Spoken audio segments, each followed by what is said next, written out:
What is going on, guys? It is your boy TKD1GD here, back again with a video, and we have a little bit of a development in terms of PlayStation hardware that I want to bring to you all to the channel in its own dedicated type of video, because it was gonna be on save slot last week, but I'm like, let me just set this aside and talk about it in its full context, because I feel like there's a lot more to the story than just saying what the rumors are with this hardware. So we have some rumors about the PSVR 2.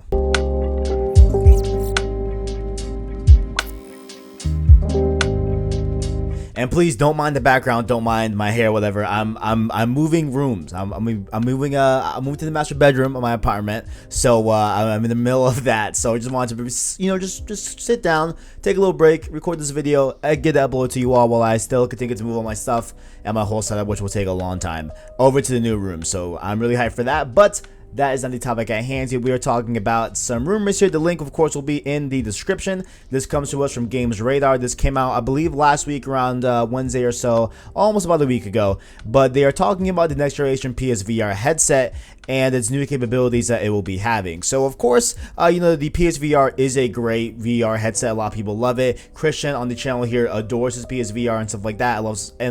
He definitely loves the games that are on there, like Moss, etc., stuff like that. Skyrim VR is really good. There's Firewall, there's Tetris Effect that he loves and adores. So there's plenty of different VR titles that have definitely taken off and definitely are kind of, especially Beat Saber, which I definitely want to play as well. There's definitely a lot of games there for PSVR, but at least for me, the biggest hurdle has been the way that the PSVR you have to set it up. Like, that whole setup process is absolutely insane. There's a dedicated box that the PSVR has to be plugged into to your PS4. There's a ton of wires everywhere. It's a big hassle and stuff like that. So a lot of people, I feel like if they have a PSVR, they kind of just keep it set up and just keep it ready to go just in case they ever want to use it, because to take it down and to unplug all of it, it's a whole thing. But that's what's kind of been holding me back, really. It's that I would like a PSVR model to come out that is definitely more streamlined, definitely more just super easy to set up, and more powerful, you know what I'm saying? And it looks like that's what we'll be getting here with the PSVR. So I have the rumored specs and the rumored features of this new PSVR. We'll call it PSVR 2 versus the original PSVR that we have right now on the market. So I'll be comparing the two, seeing how they differ, seeing how the PlayStation VR rumored the second iteration is going to be better than the former, and we'll go over that. So this is, of course, courtesy of Games Radar. Make sure to go check out the link in the description. So they are talking about how this will be potentially coming out alongside the PS5 or within this first year of the PS5, and this is coming to us from patents and trademarks that have been filed for this new PSVR prototype that they are currently going to be, they are going to be developing. And they have a patent and trademark. Not that they are going to 100% do it, but it is trademark and patented just in case they want to do it in the future. And so they say here, just some quick tidbits, that it will cost $250, which is around the same market price as the PSVR right now. I'm pretty sure it's around $250. I think $200 if you're just getting the headset, and I think for the bundles it'll be around $250. But it's in the same realm as the original PSVR, which is nice, because then that means that the PSVR, the original PSVR will still work with the PS5. That's been said before. However, it can now have a lower price range, which could be good for people that want to get a PSVR and want to even spend less money, so they can do that. And if they see that the features on the PSVR 2 aren't that good for them, they can just get the first one and spend a little less money on it. So this says that it will cost around $250. It will boast eye and head tracking technology and can even run wirelessly with up to 5 hours of battery life. So that is some things that I love to hear here. So let's just start with the eye and head tracking. So as far as I'm aware, as far as I understand the PSVR unit, again, I don't have one. I've used it with my friends' houses and stuff like that. I have used a PSVR before, but I don't own one personally. So I believe how it works is that the LED lights on the actual headset, as well as on the Move ones, they are picked up by the camera, as well as the controller light on the PS4 controller. That light is also picked up by the camera, and that's how they kind of track your movements and how it moves what's going on in your headset based on your real movements with those lights. And so I think here they are going to add on to that and do better head tracking in that form, as well as eye tracking, which is definitely not in the first iteration PSVR, which I think is really cool. So like maybe it could I think it'll probably work in tandem where they'll both kind of do their job to better dictate where exactly you're looking at as well as where you're turned at. You know what I'm saying? So I think that could be really, really cool technology right there, and that definitely does show how much of a leap this PSVR headset is rumored to be, as well as running wirelessly. Yo, please give me that, please. Now, what's interesting here is the way they frame it. So they say, and I quote here, and even can run wirelessly with up to 5 hours of battery life. So I believe what they're doing here is something that I would have suggested from the front, from the jump, is that, the way,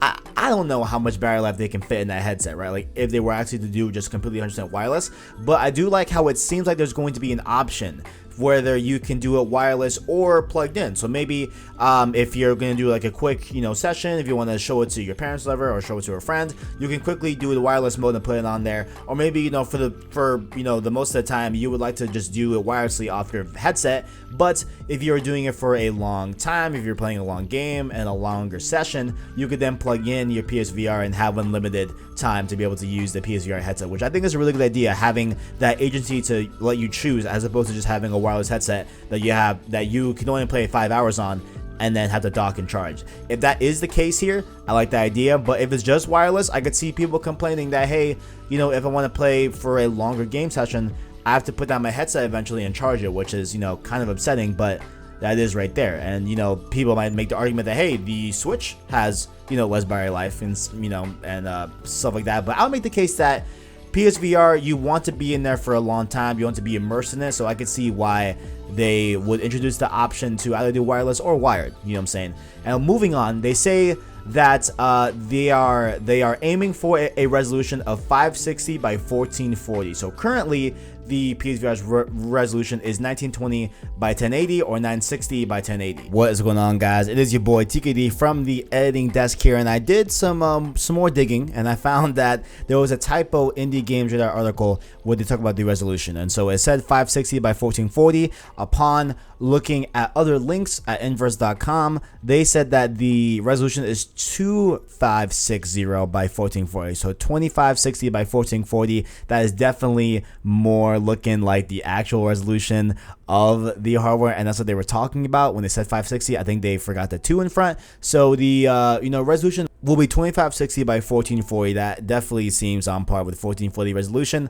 Back on the rest of the video. So, which is kind of weird how they're gonna have less width, but I believe the height will be raised, and so, but overall I think that this translates to a better resolution, even though the numbers kind of look wonky, at least on my end. Again, correct me if I'm wrong online in the comments below, let me know if I'm wrong, whatever, but it seems like I would assume they're upping the resolution, and it seems like it's gonna be a 1440p resolution to make it a little more crisp and kind of not have that screen door effect on most games that people have said before. They also say that the refresh rate of the panel will be 120, which is very good news. The current one is 90 hertz. So again, all the hertz you can get, that's what you want to do. You get to have a smoother video, output to your eyes and have a smoother overall type of game feel of it. Definitely want that hertz up in the refresh rate department. So that's pretty cool that they are aiming for 120, as well as a 220 degree field of view, which is a lot more than the 100 degree field of view. Let me double check. Yep, 100 degrees for the original PSVR.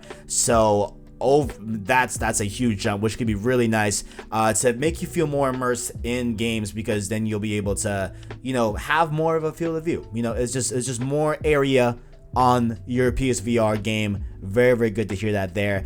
They also said that they are developing a VR glove, which could have haptic feedback, and that could be paired with your head and eye tracking capabilities to be able to have more immersive things. I think a glove is an interesting thing. Again, that's not confirmed. Don't know if that's actually going to be happening, but I think that could be really cool in terms of VR games in the future, if they have like a glove that could give you haptic feedback and you can pick up stuff in the world and open doors, etc., stuff like that, and like you can feel that feedback in real life. I think that's a really cool idea. But at the end of the day, these all sound great to me, right? Like all this PSVR 2 talk sounds awesome to me, but I feel like one of the biggest things that I would hope PlayStation does in the future is probably a longer discussion that we need to talk about separately, probably on a Cross Circle podcast or some other, type of video format that I'll make in the future or at some point, is to talk about PlayStation Plus, right? I feel like PSVR is that a really good state in terms of games and games quality that they've put out? And I feel like a lot of people, that have PSVRs have a pretty high attach rate in terms of games. I feel like they buy a lot of games, so it's all good on that department. But I feel like PS Plus should integrate PSVR games into their monthly lineup. That's what I thought was going to happen when they dropped the PS3 and PS Vita games from PS Plus back in March of this year. But I thought they were going to replace those two games that you got every month with PSVR titles. However, that did not happen. And so I really feel like that could be also a really good selling point for the PSVR in the future. If you have people that are subscribed to PS Plus, I think there's like 80 million people subscribe to PS Plus. Don't quote me on that. That could be wrong. But I know it's a big number, obviously, of subscribers to PS Plus.